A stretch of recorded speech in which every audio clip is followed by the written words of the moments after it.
After going home that night, Olivia texted me all night and well into the morning. Okay, so we haven't completely ruined things with her, really, with our recent calling her out on her past behavior. We ended up talking about all sorts of things: Mia, our art, various shows, just about everything. Never seen her that excited before. For someone with sore hands, she sure types fast. And for someone that doesn't much like talking at all, she sure types a lot. I certainly can't keep up. And when she didn't want to talk, she sent more doodles and sketches.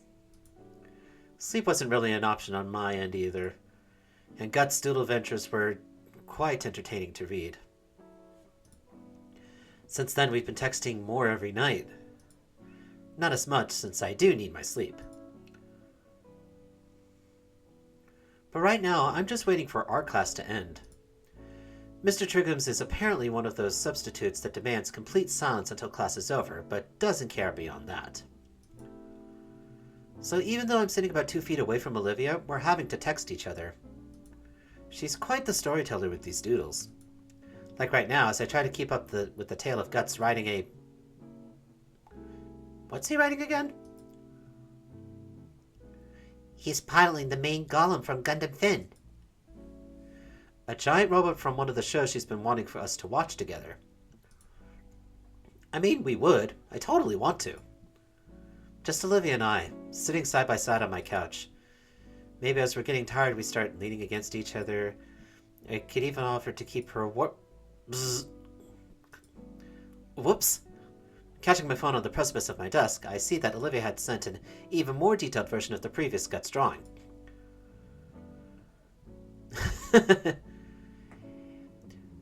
And this is why, for how dumb as it is, Finn is still fun to watch. I don't get it. You almost didn't get your phone just now. If you'd watch it, you would. Angry rat. One day, maybe. Though only if it's with her.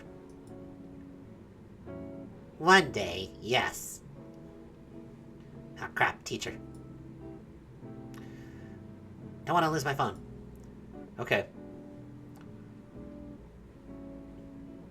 Is it? Okay. I was waiting for him to put the phone away without having to tap. After a couple of minutes without any alerts, I accept that the Gator Girl really is done for now. With a quick look at the clock on the wall, I figure I've got a few more minutes before I absolutely must hide my own phone. Iadokken's been out for about a week and a half, so we've been stuck with Mr. Triggums. Apparently, he doesn't like collectives. I swipe back, looking through the pieces she'd sent me over the last couple of hours. A lot of the references go over my head, but the few that don't earn a hearty chuckle from me. Then there's the more detailed ones, the drawings that be good enough to actually render. I smile as I save those. I'd been meaning to ask if she'd finished one, back when she started doing this. But I never got around to it, simply saving it in a folder. A folder that's grown to a couple dozen now. Oh, okay, that's a different sound. Would Jerome Clarkson please come to the office? Would Jerome Clarkson please come to the office? Thank you. The announcement makes me nearly drop my phone again. They've been going on all morning, just calling random students to the office. Oh shoot, they're trying to find out about the display desk. About the display kiosk. A buzz from my phone has me check it again to see another message from the Gator Girl. Never mind. Teach is acting weird today. Weird? I look at our substitute. Mr. Triggums isn't paying any attention to us. In fact, he's just kind of looking through the desk he's sat at. Weird. Same here. Think it has to do with the office thing? IDK. Was thinking it was the short day, maybe. That was another thing. I think the entire class realized something was up with how fast class periods were going today. Well. Oh, man. I look at my phone on the floor, the corner of the screen chipped away. Picking it back up before any of my classmates can step on it on their way to lunch, I also just noticed that Ben wasn't here in class either. Oh no. Yeah, it has to do with the display. Crap. They probably must have figured out that it was the Adakin, and they suspended him. Hurry up! Short day means lunch is earlier. Heading to lunch, I realize I'm actually not that hungry. Strange, but I guess it's an internal clock thing. I'm just so used to eating at the same time every day. Looks like I'm not the only one, as the whole war zone in the cafeteria has expanded to spill into the surrounding hallways. And it's winter outside, too, officially. It's loud enough to even cover up the continued announcements. Urkel. Thank you. Mostly. I've gotten pretty good at weaving through the chaos relatively unscathed, but man, these guys have way too much energy. What are they even fighting about? But as always, the table in the back is left alone. Damien is chatting loudly about his day so far to Olivia, who's occasionally poking Liz across the table with a toy claw hand. Liz flails her arms away to shoo away the offending poke, but never bothers to crane her neck down from the rafters. She perks up when she sees me. Yo, it's Iko! Hey, what's going on at Olive Garden today?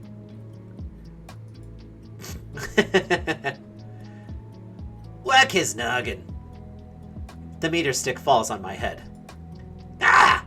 It's just a joke, a quip. How long did it take you to come up with that one? It was about 2 in the morning last night. Whack him again. Hey! Best $10 I've ever spent. It looks a little familiar, doesn't it? Yeah, that's what I thought when I saw it. Just like the real one. She'll bully you for saying dumb stuff. Bite me. Ah, ah, ah. She makes the head gnaw on my face a little. I'll go sit somewhere else. Do it. I got a new friend right here. Ooh, wow. I have an actual friend that isn't addicted to makeup pheromones. That makes me so happy. Your ventriloquism needs a bit of work. I still think it's a little weird. I'll live a little. Say, you guys aren't eating either? It's too early. I'll just eat when I get home. The lunch ladies don't really try on half days. Don't they not try normally? The difference makes itself known. I was out for like a week. Hey, I'm just gonna steal some of whatever Olivia makes later. Get your own. I've changed my mind. She has too much power. This is great. Olivia reaches over to gnaw on Davy again, and I snatch it out of the air. Ah, no! I aim to hitch it right onto Olivia's snout. Bullseye. It's clamped shut. The evil is defeated! While I'm giggling like a schoolgirl, Olivia uses the chance to grab the hand back. Fine, no more claw today. She hastily stuffs the plastic toy in her backpack. After some more small talk, David's attention wanders towards Liz, who seems to be lost in thought. Hey Liz, what's in your head? Huh? Oh, I was just thinking about earlier today. I was talking to Principal Scalar this morning while running some errands for Stuco, and she was really out of it. Out of it? Yeah, like she didn't want to be here today. I tried to pry, but she clammed up. I've never seen her like that before. She must have drank bad coffee or something. I don't think that makes people sad. I can tell you from experience, it just makes you really have to... Looks like I got a text. Liz pulls out her phone, craning her head down to get a better look at the screen. It's from Ben. Come, having a student council meeting. Huh. It's a bit more formal than that. I guess since it's a half day and all. Oh well, duty calls. Sorry for having to leave early, guys. No worries, Liz. We can meet up after school. Sounds good. I'll see you all later then. What would you guys want to do after school? I don't know. Maybe we can hang out at my place. Too cold to get in the pool, but I'm sure we can think of something. I look over to Olivia, who doesn't seem to have any objections to the idea, but no input of her own. Got any ideas, Liv? We could doodle some stuff. Like charades? Yeah, make it into a game of some sorts. That sounds pretty fun, actually. Then I can really wipe the floor with Olivia. Oh, save your breath, Nito. You know my stuff alone, you and your chicken scratch. Wanna bet? Ha! That's a sucker bet! Alright then, loser has to pay for food. Deal. We shake hands, making the wager official. Would Olivia Halford please come to the office? Would Olivia Halford please come to the office? Thank you. Well, not good. Definitely not good. The monotone voice of the intercom, combined with the strange atmosphere of the school, is starting to unnerve me. We all look at the Gator girl, who rolls her eyes and starts wheeling away from the table and towards the exit. After she'd left, everything felt more off. Lunch came to an end, and the school day was close to the same. Just a couple more periods before we can hang out somewhere with all the extra free time. I look at Olivia's desk, still empty 5 minutes into Prockling's class. I mean, yeah, she hates this class the most, but it's really become a habit at this point. Just like how it's become a habit for me to write an extra set of notes for Olivia. I look at the 2 mostly blank pages in front of me. Like with our other teachers, I notice something's off with Prockling. She barely says anything, instead just asking us to read the chapter on the Great War. I do just as asked, and 5 pages in, I can say without a shadow of a doubt that it was the stupidest reason for a world war to break out. A bunch of European countries unhappy with being ruled by a bunch of other European empires, deciding to revolt and dragging all of their allies into the quagmire. I'm really struggling to make sense of the information, made worse with how outdated the textbooks are.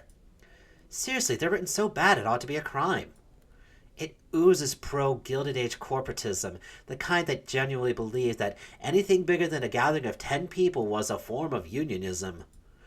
With a sigh, I busy myself with taking notes for myself and Olivia. As I do, my eyes continue to wander the classroom. Everyone looks just as disinterested in the subject matter. I look over to Prockling. She herself doesn't seem interested in the subject matter as well. In fact, she's just kind of staring off into space. It's highly unusual, considering how much emphasis she puts on proper class focus. Yet, there she is, spacing out like she's no better than the teenagers she teaches on the daily. I'm almost tempted to raise my hand and ask her a question to snap her back to reality when the room's speaker comes to life. Would Incognito please report to the office? Incognito, please report to the office. Thank you. I look up to Miss Prockling. I got called, but she's still the arbiter of who leaves her class and when. But she doesn't meet my eyes at all. If anything, it looks like she's actively trying to avoid eye contact. I pack my things and shuffle out of the classroom, all the while the stares and murmurs from other students grow ever more intense. My mind immediately begins to wander. Why am I being summoned to the office? They sure are calling up a lot of people. Maybe it's related to 2 weeks ago? The only thing keeping me company on my march to the principal's office is the sound of rubber soles on tile. They must spend a fortune on polishing these floors. It's not long before I notice another pair of footsteps coming from somewhere ahead of me. I squint my eyes, quickly recognizing the figure that approaches. It's Ben. I guess the student council wrapped up their meeting, although there's no sign of Liz anywhere. As the parasaur makes his way closer, I notice he has a complicated expression on his face. Hey, Ben, what's going on? He flinches as I call his name and looks around like a lost child before he spots me. We make eye contact for a few seconds, but he doesn't say anything. Everything alright, dude? Suddenly he turns away and continues down the hall. A sinking feeling takes hold of my chest. I almost try to speak up and stop him, but can't think of anything to say. I guess I better get going.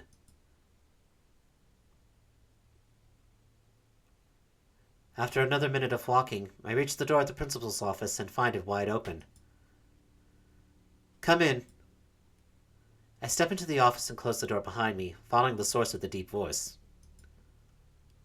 Oh, it's Ferris. I realize now that I've never seen the interior of the office before. It's fairly standard for an office. A long wooden desk, a filing cabinet, a few potted plants, and a couple of shelves for storing all sorts of things. However, on closer inspection, I notice things a little more disheveled than I expected.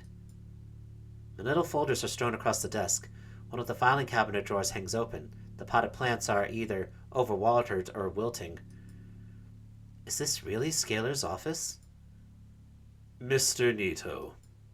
My attention is suddenly pulled away towards the hulking figure sitting behind the desk. I can only imagine what that office chair is going through right now. Sir?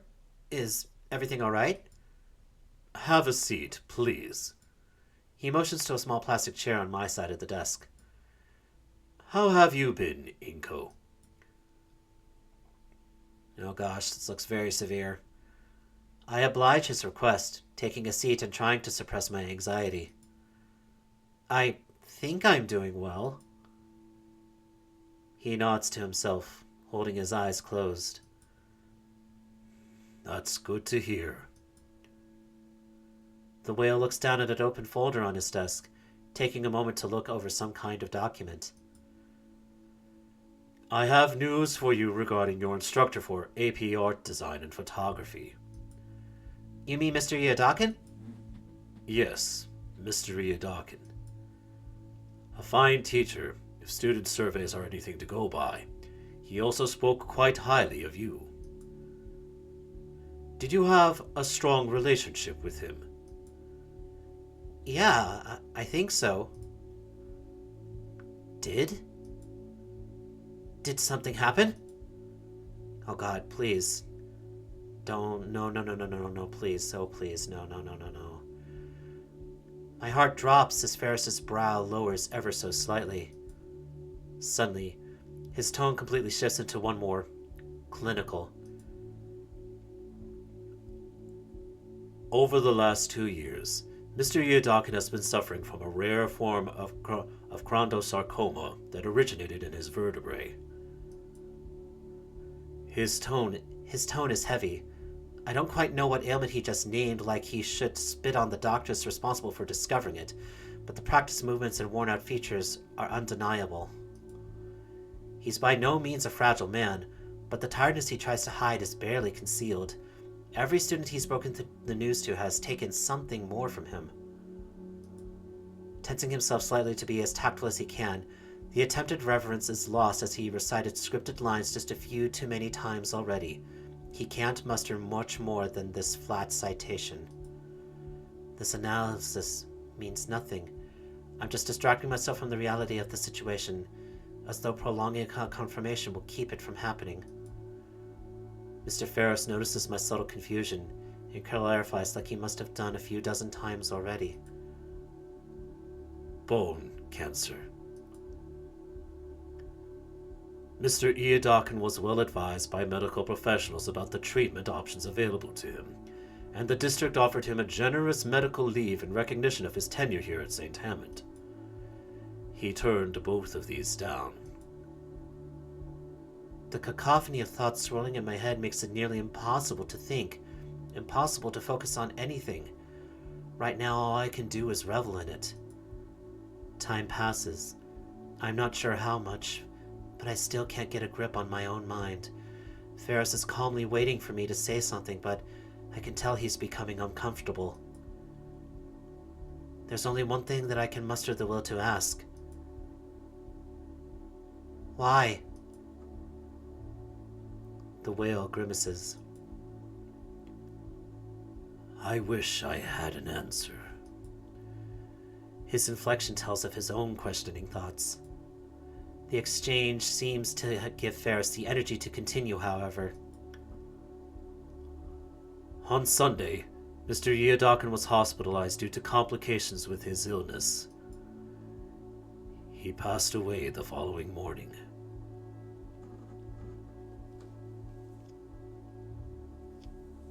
Oh my god. Oh god. No. Oh, wow. Okay. I'm actually tearing up a little bit here. Fuck. I had an idea that he was kind of frail. I didn't think necessarily like that. I honestly had thought of something a bit worse. But still. Fuck.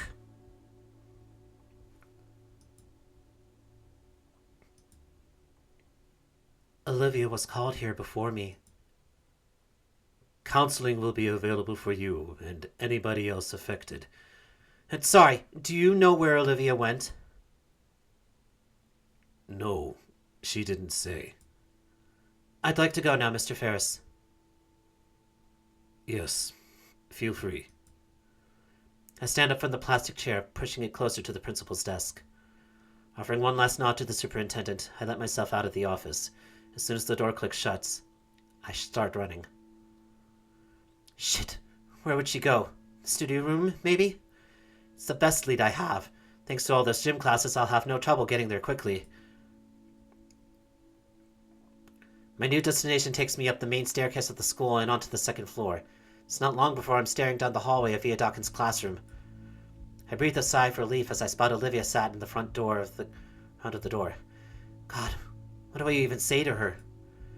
My thoughts come crashing to a halt as I see another dinosaur beside her, gesturing manically. Ben? From an outsider's view, it looks like Ben is trying to talk her into something. But there's such a stark contrast between their moods. I suppose Ben is mourning too, but maybe he's just handling it differently? That's the plan I have in mind. What do you think of it? Olivia? Yeah. Okay. Olivia's reply came off weak and unfocused, like she wasn't talking to Ben at all. Can I count on you to be a part of it? Sure. I remain obscured from view. This doesn't seem like a conversation I should intrude on. I'll just catch up to Olivia after. Honestly, I'm somewhat surprised Ben is talking to her. No, maybe that Olivia's listening to Ben, that those differences are being put aside. For once, our priorities aligned. I thought to come find Olivia here too. I wonder, Yeodakin was a mentor to each of us. Like, he'd always be around to help us, but now, all the little things that make you anxious or aggravated are gone in an instant. And all that's left is reality. Why bother with this dramatic garbage? If now's not the time to be brought together, then when? I'm thinking too much. My hands are shivering. Something in my heart threatens to fall apart, but not now. Her voice was too quiet for me to hear, but whatever she said wasn't what Ben wanted to hear. Olivia, I need to know that you're with me on this. Yeah. Olivia. Ben kneels right next to Olivia's chair, putting the two at eye level, though she keeps her averted to the side. I need to know that you're in on this fully. There's a strange panic in the Parasaur's voice. Please, Olivia. For him. Finally, after what felt like a few minutes, despite it only being 4 or 5 seconds, Olivia looks back at Ben's face and gives him a meek nod. I'm going to take that as a yes, then. The Gator Girl gives no other reply to Ben's words. The only sign that his words had registered in her mind were her hands suddenly, yet gently shaking, all the while her claws dug ever deeper into her wheelchair's armrests. Her bulwark broke at last.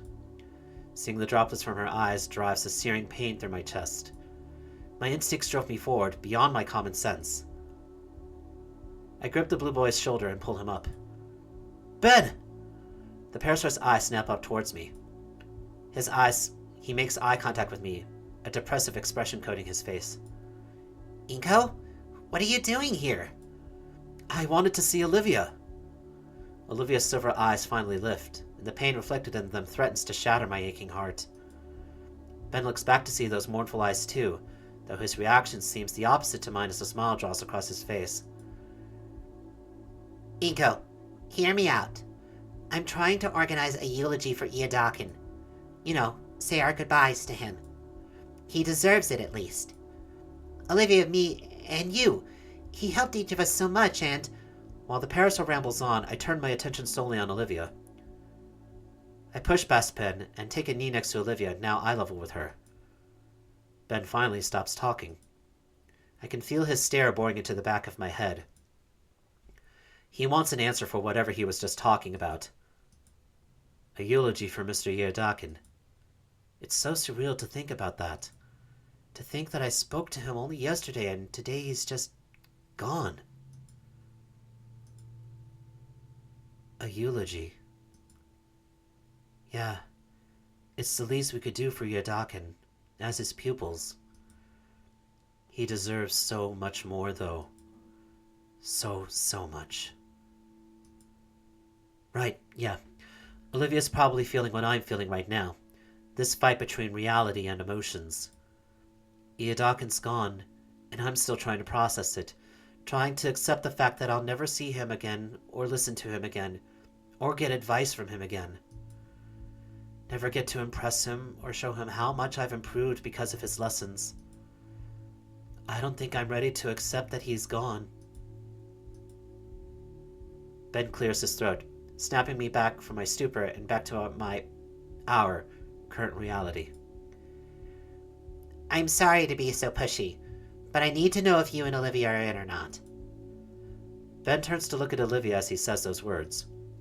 Olivia, meanwhile, continues to stare absent-mindedly at the wall, almost as if Ben's words were not emanating from right next to her, but a few dozen miles away instead.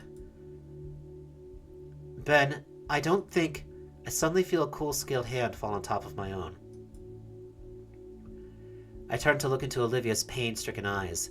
They gaze deeply into mine, pleading, begging to make the pain vanish. I don't quite know what I should do.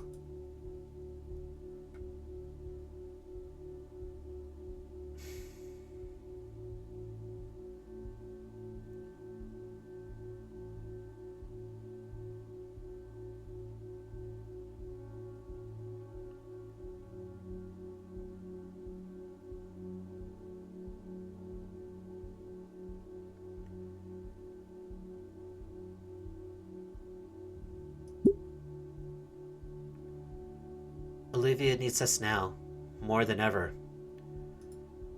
I think Ben has the right idea. It's what Iedakin would want.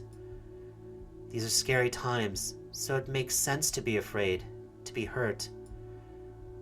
Don't worry, Olivia. I place my other hand on Olivia's reassuringly. I'm here with you. We all are. Ben is extending the olive branch here, right? You just need to accept it. Ben gives a tense, shaky but approving nod. I'm glad you guys are seeing this situation for what it is, and just how important it is that we make this eulogy something beautiful. Olivia glances around hazily, her voice broken. I don't want him to be gone, Inko. There's too much that I didn't. I know, but we need to face reality. And we can do it together. I'm not ready. I'm not ready to face anything at all. It's okay, Olivia. I know I was close to Iedakin, but you clearly meant so much more to him and him to you. He was the only teacher that seemed to really care, right? She nods. So you're the most hurt, the most afraid. Afraid? And we're here to support you. You just need to help us help you. If you're not ready to face reality, we can help you to think straight. To face it together. Can you do that? Her eyes rove over both Ben and I, and then back to our interlocked fingers. I take hold of her other hand. She blushes and looks at me dead in the eyes. Can you help us? Okay. I'll think about it. I'm still afraid, but if you're there... I'm here. Ben clears his throat. That was, very inspiring of you, Inko. His hands aren't tensed up. He's calmed down a bit. He opens his mouth to continue, but I hold a hand up to stop him. Olivia's had enough for one day. Ben, could we get some time alone together? Oh, of course. I'll give you a bit of time to process all this. Ben walks up to me and pats me on the shoulder. With a final solemn look at Olivia and nod towards me, he walks out of the classroom and leaves Olivia and I alone. As the door clicks closed behind me, I hear Olivia take a sharp and shuddery breath before turning to look at me. Her eyes are glossy and puffy on the edges. Trails of tears stain down her cheeks, and her expression is of someone who doesn't want to believe that it's true, but knows deep down that it is. As I look at her, I feel my emotions come back twice as hard. No, I need to be strong for her sake, damn it. Olivia, I try to find the proper words to say something to her. Anything that could give her any sense of comfort to ease her pain. But I feel my throat begin to tighten like someone's hand is around my neck. I don't even notice that I'm crying until my vision becomes blurred with tears. Without thinking, I wrap my arms around the Baronix and pull her into a hug. Olivia seems shocked at first, frozen by my sudden reaction. But I then feel a pair of arms wrap around me, and hands clutching my jacket. Olivia begins to softly sob into my shoulder. I feel my own resolve break down as I hear the increasing pain in her cries. When we're like this, I can't even pretend to be the stronger one anymore. Maybe I could bear the pain of Iadakin, but seeing Olivia like this, I hold on tighter. I don't want to let her go. Suddenly, she mumbles something into my shoulder. What was that? We pull apart, and I look over Olivia. Her sunken face is covered in splotches and trails of wet and dry tears. She's hyperventilating and looks like an absolute mess right now. Despite this, her eyes are fierce and lively as they meet mine. I need to do something. Right now? She doesn't respond, hurriedly rolling down the hall towards the elevator. Where would she? The fountain. The only place she could be going. I step forward to follow her, but stop. No matter how I try, I can't continue. This is Olivia's promise, not mine. I have no right to intrude into it like that. My hesitancy robbed me of any choice in the matter. She went alone. I'm a fucking idiot. Alone in this freezing weather while she's going through all this? What the hell was I thinking? I start my silent march through the halls, out the building, and into the frozen wilderness.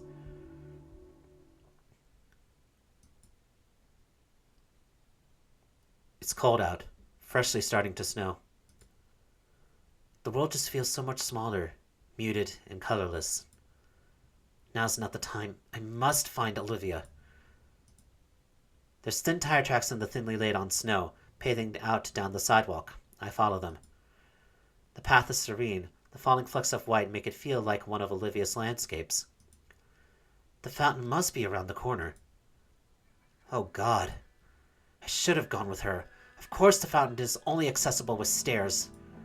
The steps are tall and coated in a thin layer of ice. It's a death trap. Something rolls down and bumps my shoe. It's one of Olivia's handles. My face flashes with heat and my blood runs cold. Oh my God, I can't lose two people in one day. Please. I will myself to look up. 8 steps up, Olivia's wheelchair is toppled over on its back. Seat ripped, wheels spread, it's unrecoverable. Olivia's 2 steps further, halfway onto the next ledge. Her arm reaches up for the next one. Olivia! Olivia stops and slowly looks back. It's a look of shock and humiliation at being seen like this. She turns back and starts pulling herself up to the next step. Damn it, Olivia. I take a step up and catch myself. It's a wonder she even got even this far. But I find my balance and start marching up towards her. Her arm slips on the ledge and she falls back. I caught her in my arms from behind. I didn't make it. She looks up at me, her eyes still filled with tears. I carefully set her down on one of the steps. She hides her face in her palms. I failed, Iadakin. Olivia chokes back a sob. I'm just a stupid fuck-up. Fucking chair. Then continues to weep. I sit there and stare for a moment, trying to figure out what to do. I really haven't ever been in a situation like this. The poor girl is shaking. Rather it's from the cold or her situation, I don't know. Instinctively, I wrap my arm around her and pull her close to me. Olivia shifts her body accordingly and we end up in an embrace. Her sobbing calms down to just occasional hiccups and her body is no longer sapping the heat from me neither. I'm sorry, Inko. Sorry for what? Everything. Being an asshole, being a failure, making you waste your time on me. Just awful. Don't say that. I love you. That's what I wanted to say. Now isn't the time. I'm your friend. You know that. I'm here for you in the same way you're here for me. Olivia breaks away from our hug. Her face is tear-stained, but she isn't crying anymore. She looks down at her wheelchair. Do you have a spare at home? No. I stand up, looking at the stairs, towards the fountain, then back to Olivia. I can call Liz if you want. She can come pick us up after we're done. We can worry about your chair then. You're not a failure, Olivia. We're getting you to that fountain. I reach my hand down towards her. Olivia's confusion erodes into a soft smile as she stares at my hand and then back to me. Come lower. Let me grab your shoulder. I've done this a few times before. I lean in closer and Olivia pivots as best she can. Once more, she uses her tail as an anchor in place of her legs. It's holding her up pretty well. Never considered it, but that tail must be pretty muscular. Let's go. I want to make Iadakin proud. I climb up to the next step, planting my foot on solid ground. Olivia waits for me to stop before quickly moving her tail up to the next step as well. It's sort of like we're each one leg. Simple enough. It only now occurs to me how close we are right now. By close, I mean I'm practically craning Olivia against my side. Up another step. Eventually, we finally make it to the top. I manage to shuffle to the fountain. You can just put me down right here. All right. I gently lower Olivia down and place her on the lip of the fountain. There's just enough space for her to sit along the edge, with the one leg resting on top and the other hanging off. She looks into the still water in contemplation. My eyes follow hers, focusing in on the coins that have settled on the bottom of the fountain, though hard to see through the opaque ice. I've stuffed my hands in my pockets for warmth, feeling the skin of my knuckles start to split already. My fingers trace over the quarters I'd usually use on our lunchtime drinks. Hut-choo! The powerful sneeze draws me away from my meandering thoughts to see the Gator go quiver on the cold concrete seat. I guess I should have guessed that was her sneeze. Damn it. Her jaws clench tight, baring her sharp teeth to the world. Her nostrils flare with each of her breaths, the hot air creating a puff of visible mist. And her eyes are filled to the brim with a fiery rage and salty tears. I want to break the silence between us. Ask for her thoughts.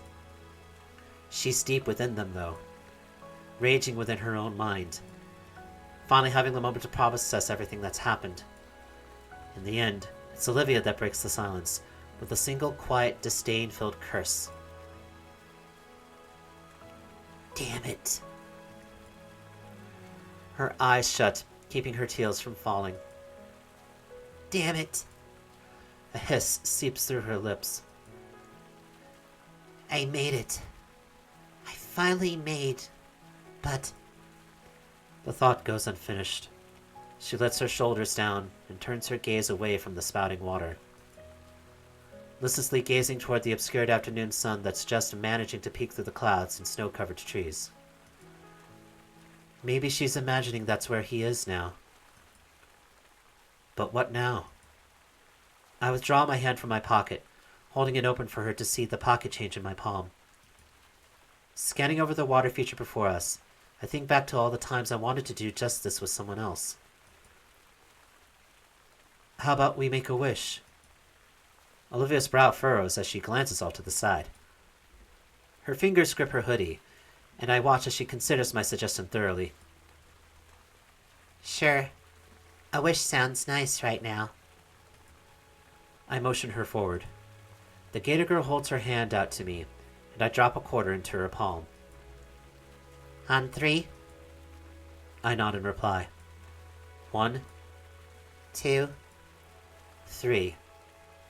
I wish for... Our 2 coins flip in the air together. I watch as the coins spin skyward, crashing through the falling snowflakes. At their apex, the coins seem to pause, just to briefly touch one another. And with a synchronized plop, both of the quarters hit the water together. Leaning forward, I see that the coins even landed on the same sides. Heads. Wonder if that'll double our chances of making our wishes come true or something. I let out a huff in amusement for Olivia's comment. Though the more I think about it, the more I hope it does. We stay there, looking at the fountain together in silence.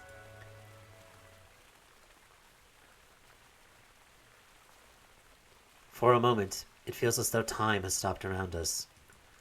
It's just me and Olivia experiencing the moment together. It almost makes me forget what had just transpired, what we were dealing with, what kind of future the two of us were looking at. For this moment, though, none of those dreadful thoughts mattered. What matters right now is finding a small bit of peace, of solace, a little bit of calm before the storm that was inevitably coming.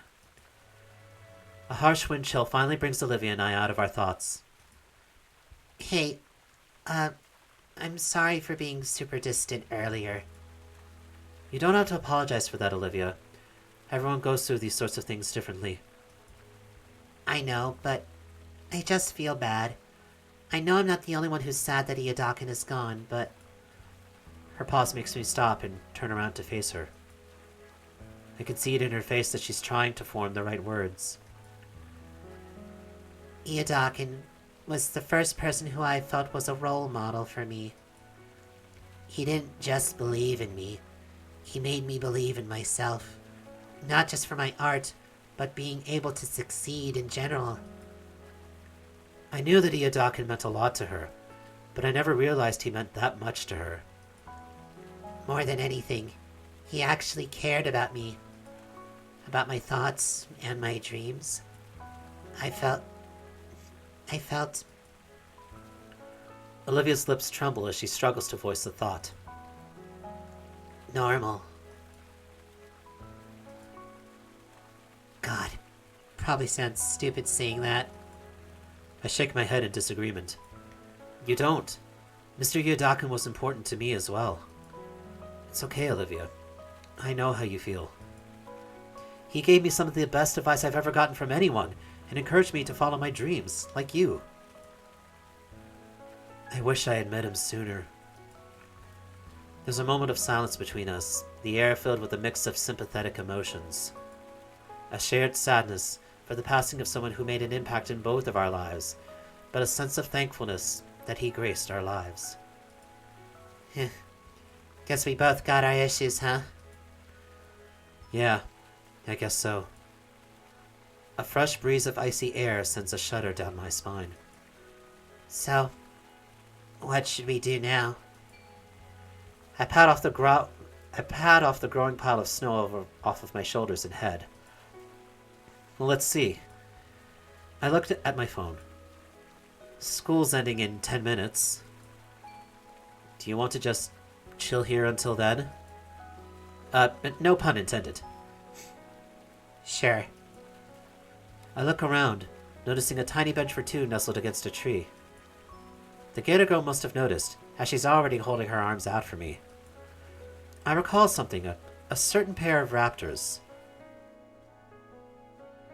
I kneel down, facing away from Olivia. I can feel the icy flakes melt off of me as Olivia leans against me again. Her powerful arms wrap around my shoulders, clawed fingers digging into my jacket. My fingers lock together to form a makeshift seat for her behind me. With my passenger secured, I make a beeline for the bench. Lest I get caught up in what I feel pressing into my back.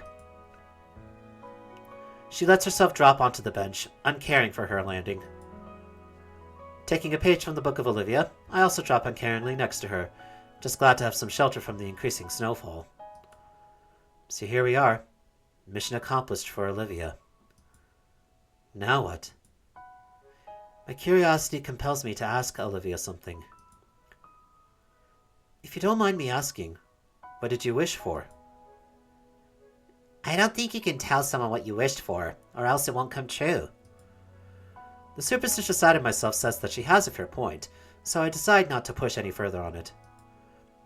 Just curious is all. We continue relaxing in comfortable silence. I mean, I don't mind telling you if you tell me yours.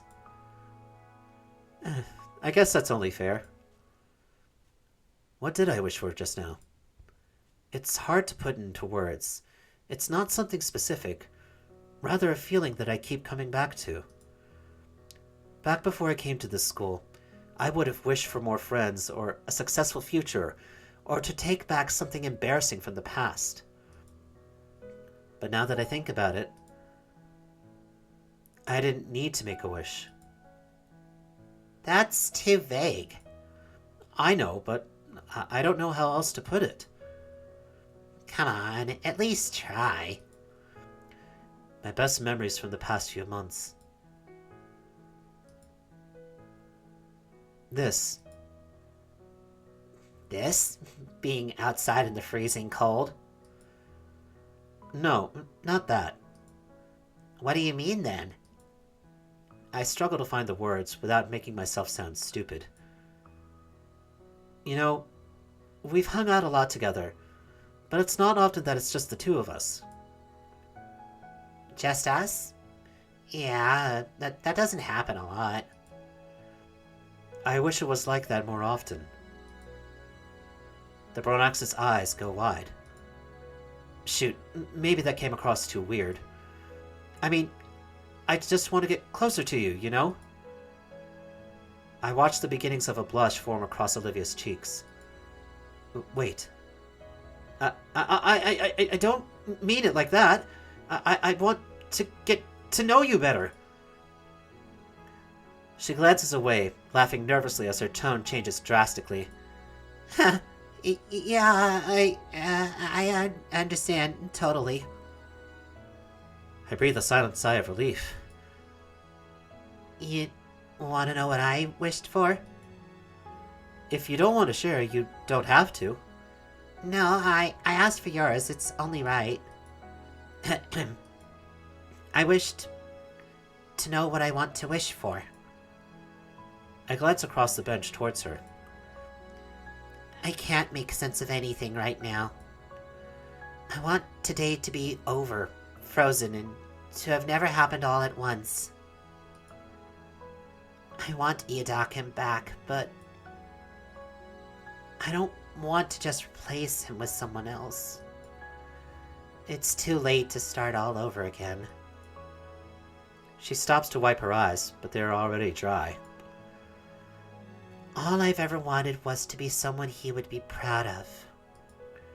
But it just feels impossible. She looks away. I ended up picking something lame. Sorry. What's that? Olivia's still looking away, so while I can hear her hesitation, I can't tell what she's thinking. I threw that coin, and out of everything racing in my mind, the one thought that stuck out the most was just... She chews her lips in contemplation for a moment, and when she finally continues, her voice is a soft whisper. I want somebody I can trust. I feel my face heat up from her words and her tone. Even with her head turned, I notice a red flush creeping over Olivia's face too. I instinctively jerk my head the other direction. Shoot, what do I do now? We're both sitting motionless, neither daring to say another word. If I listen closely, I feel like I can hear her heartbeat from here. She can probably hear mine as well. I don't even notice the cold anymore. Maybe we can just stay like this for a few weeks. No, don't be ridiculous. You need to tell her how you feel. I clear my throat, searching for words that wouldn't come. She just said she wanted somebody to trust. I mean, you can trust me. I hear shuffling from Olivia. Damn it, I can't work up the nerve to turn my head towards her. My neck feels like a rusted hinge as I try to disobey my body and look at her through my periphery. Do you trust me? Despite my words, she nods her head vigorously, the blush growing dangerously bright. Well, I shift my body towards her on the bench. I trust you too. Suddenly, she shakes her head a bit to bring herself back to reality. Maybe I can be honest with you then. You're silly and you're ridiculous. Maybe a little over-optimistic. You're thoughtful and adventurous, and you're so willing to just take me with you. You don't treat me any differently for this stupid thing. She lightly hits the armrest of the bench. I guess I stopped noticing it at some point. Well, yeah, I mean, obviously you're like... So many words dance on the tip of my tongue. Like... My mouth and my brain are at a standstill, one wanting to just blurt whatever while the other keeps it all in and disseminates it in a thoughtful manner. What comes out is... Largal. Perfect. No notes, Inko. Absolutely no notes. A furious snip rips from the Gator girl's nose, followed by peals of laughter. Out of embarrassed shame, I cover my face with my hands. What was that?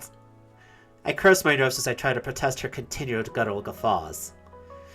Come on, Olivia, I'm really trying! The snowflakes that managed to still land on me melt away from the extreme heat radiating from my whole head. Olivia acquiesces, though, drawing back into just a very smug grin.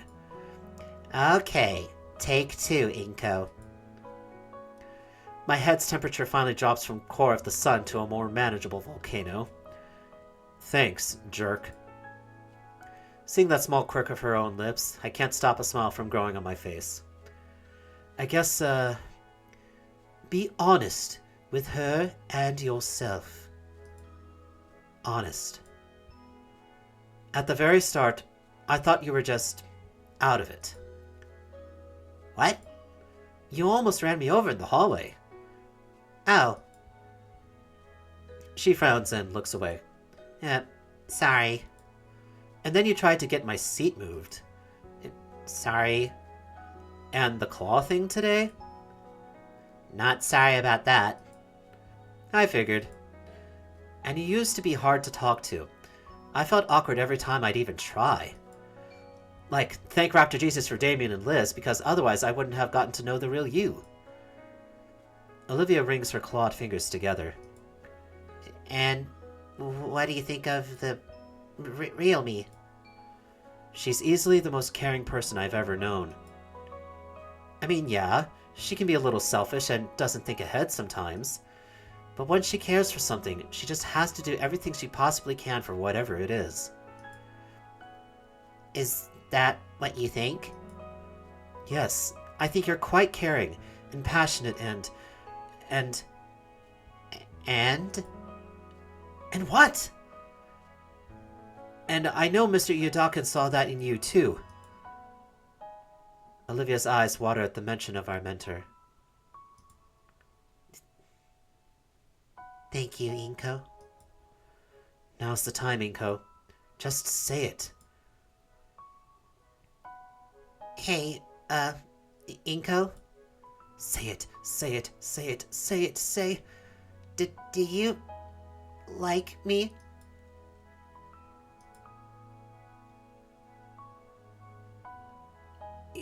Yes? Why does talking have to be so hard? I prepare for Olivia's smug one-liner to crush my weak confession. Instead, I watch as Olivia brings her hood up and hides her eyes with it. Really? For some reason, seeing her like this fills me with a well of confidence. Yeah. Can you... Can I, hear you say it? I like you, Olivia. I don't get how... Her hood peels away just enough so I can see her shimmering silver eyes. Why would you like someone like me? Well, I said I like you too. Olivia brings her legs to her chest, holding the limbs tightly to her. She brings her hoodie's hem over her legs, transforming herself into a crocodile-shaped igloo. An olive glue. Slippers was a bad idea. Oh crap, yeah. Are you okay? Fine. Just call someone. I cough awkwardly and get my phone out to call Liz. Hello? Inko, is that you? Aren't you supposed to be in class right now? Scalar let Olivia and I out early. Oh, okay. I was told about Professor Yudakin. I hope you're doing okay. Yeah, I'm alright. I'm with Olivia by that old park by the school. Her chair's busted and we're kinda stuck. There's a keening whine from the bundled crocodile next to me, her tail wrapping around her as if to hug herself. Broke? In this weather? Are you two okay? We're fine. Can you come pick us up? Sure. I think I remember where that is. I'm with Principal Scalar right now. Once we're finished, I can get you two on the way home. Thanks. After some shuffling, the call drops. I turn back to Olivia. She seems more anxious than anything right now. You alright? Yeah. I'll be okay. The stovepipe maw of the olive glue clatters quietly in the cold.